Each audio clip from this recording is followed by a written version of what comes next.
بسم اللہ الرحمن الرحیم۔ معزز خواتین و حضرات، ویڈیو شیئر کرنے سے پہلے ہمارے چینل کو سبسکرائب کریں، شکریہ۔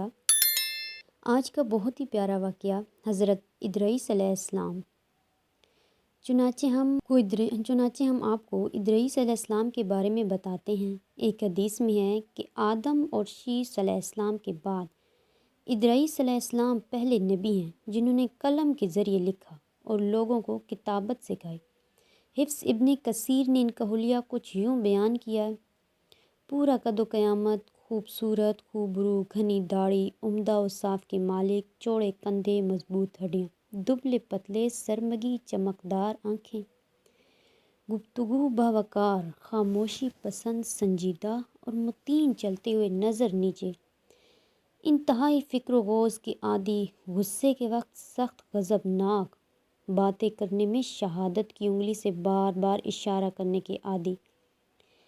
ادریس علیہ السلام شیس علیہ السلام کی شریعت پر عمل پیرا رہے۔ چنانچہ ادریس علیہ السلام رسول بھی تھے، اس لیے اللہ کی طرف سے مستقل ان پر شریعت نازل ہوئی، جس کی تشریح و تفسیر کر کے لوگوں کو احکام الہی سے آگاہ فرماتے۔ ادریس علیہ السلام نے جب دیکھا کہ مفسدین ایمان والوں پر ظلم کر رہے ہیں، زیادتی کر رہے ہیں، ان کا فساد بڑھتا جا رہا ہے، تو سمجھانے کے باوجود یہ لوگ باز نہیں آ رہے، تو انہوں نے اپنے پیروکاروں کو جہاد کا حکم دیا۔ ادریس علیہ السلام پہلے شخص ہیں جنہوں نے اللہ کے راستے میں جہاد کیا، غنیمتیں حاصل کی اور دشمنوں کو قیدی بنایا، لیکن غنیمتیں اور قیدی ان کے لیے حلال نہیں تھے۔ رسول صلی اللہ علیہ وآلہ وسلم پہلے رسول ہیں جن کے لیے غنیمتیں حلال کی گئیں، لیکن یہ بات یقینی ہے کہ جہاد سب سے پہلے ادریس علیہ السلام نے کیا۔ انہوں نے جہاد کے لیے سب سے پہلے ایک لشکر تیار کیا، پھر اس لشکر کو 2 حصوں میں تقسیم کیا۔ ایک حصہ پیاروں پر مشتمل تھا، دوسرا سواروں پر۔ چنانچہ بھرپور تیاری کے بعد ادریس علیہ السلام نے کابل کی قوم پر چڑھائی کر دی۔ حق و باطل کے درمیان زبردست معرکے ہوئے۔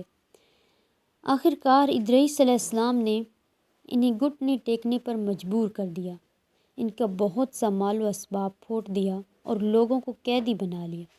اللہ تعالیٰ نے ان تمام باتوں کا ذکر نہیں فرمایا، بلکہ اللہ نے ان کی سیرت کے بارے میں اپنی کتاب قرآن مجید میں ارشاد فرمایا۔ سورۃ مریم آیت نمبر 56 اور 57 میں ارشاد ہوتا ہے: اور اس کتاب میں ادریس کا بھی ذکر کر، وہ بھی نیک کردار نبی تھے، ہم نے انہیں بلند مقام پر اٹھایا۔ ان کے بلند مرتبے کے بارے میں بخاری اور مسلم میں حدیث موجود ہے کہ نبی کریم صلی اللہ علیہ وآلہ وسلم نے فرمایا: میں نے معراج کی رات چوتھے آسمان پر ادریس علیہ السلام سے ملاقات کی، وہ چوتھے آسمان پر بلند مقام پر فائز تھے۔ ابن جریر نے ایک روایت بیان کی ہے، وہ روایت اس بات کی وضاحت کرتی ہے کہ اللہ تعالیٰ کے ارشاد سے کیا مراد ہے، اس کا کیا مفہوم ہے۔ ابن جریر کے علاوہ دیگر بڑے بڑے مفسرین اور مورخین نے بھی اس روایت کو ذکر کیا، لیکن اس کی کوئی صحیح سند نہیں مل سکی۔ وہ روایت یہ ہے: ابن ابی حاتم وغیرہ نے اس روایت کو حلال بن سیار سے بیان کیا ہے، وہ کہتے ہیں میری موجودگی میں ابن عباس رضی اللہ تعالیٰ عنہ نے کعب رحمۃ اللہ علیہ السلام سے پوچھا: کعب، ادریس علیہ السلام کے متعلق اللہ تعالیٰ کی اس قول ہم نے انہیں بلند مقام پر اٹھا لیا، کیا کیا مطلب ہے؟ تو کعب رحمۃ اللہ علیہ السلام نے جواب دیا: اللہ تعالیٰ نے ادریس علیہ السلام پر ایک مرتبہ یہ وحی نازل فرمائی، اے ادریس، تمام اہل دنیا جس قدر روزانہ نیک عمل کریں گے، ان سب کے برابر میں تجھے ہر دن اجر دوں گا۔ ادریس علیہ السلام نے یہ سنا تو خواہش محسوس ہوئی کہ میرے اعمال میں روز اضافہ ہو، اس لیے عمر کا حصہ طویل ہو جائے تو اچھا ہے۔ انہوں نے وحی الہی اور اپنے اس خیال کو ایک رفیق فرشتے پر ظاہر کر کے کہا: اس معاملے میں موت کے فرشتے سے گفتگو کرو تاکہ میں نیک اعمال کا زیادہ سے زیادہ وقت حاصل کر سکوں۔ اس فرشتے نے جب یہ سنا تو ادریس علیہ السلام کو اپنے بازو پر بٹھا کر لے اڑا۔ جب یہ چوتھے آسمان سے گزر رہے تھے تو موت کا فرشتہ زمین پر آنے کے لیے اتر رہا تھا۔ وہیں دونوں کی ملاقات ہو گئی۔ دوست فرشتے نے موت کے فرشتے سے ادریس علیہ السلام کے بارے میں گفتگو کی۔ موت کے فرشتے نے دریافت کیا، ادریس علیہ السلام کہاں ہیں؟ اس نے کہا، میری پشت پر۔ موت کا فرشتہ کہنے لگا، مجھے اللہ کی طرف سے یہ حکم ملا ہے کہ چوتھے آسمان پر ادریس علیہ السلام کی روح قبض کر لو۔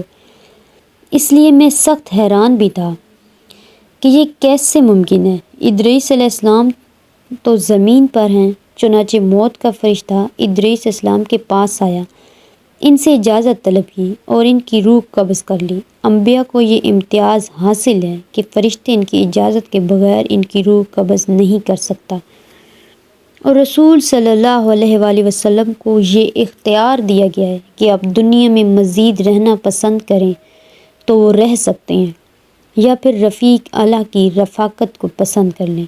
آپ نے رفیق اعلیٰ کی رفاقت کو پسند فرمایا۔ اس طرح ادریس علیہ السلام کی روح چوتھے آسمان پر قبض کی گئی۔ انہیں بھی عیسیٰ علیہ السلام کی طرح آسمان پر اٹھایا گیا۔ فرق یہ ہے کہ عیسیٰ علیہ السلام کی روح قبض نہیں کی گئی۔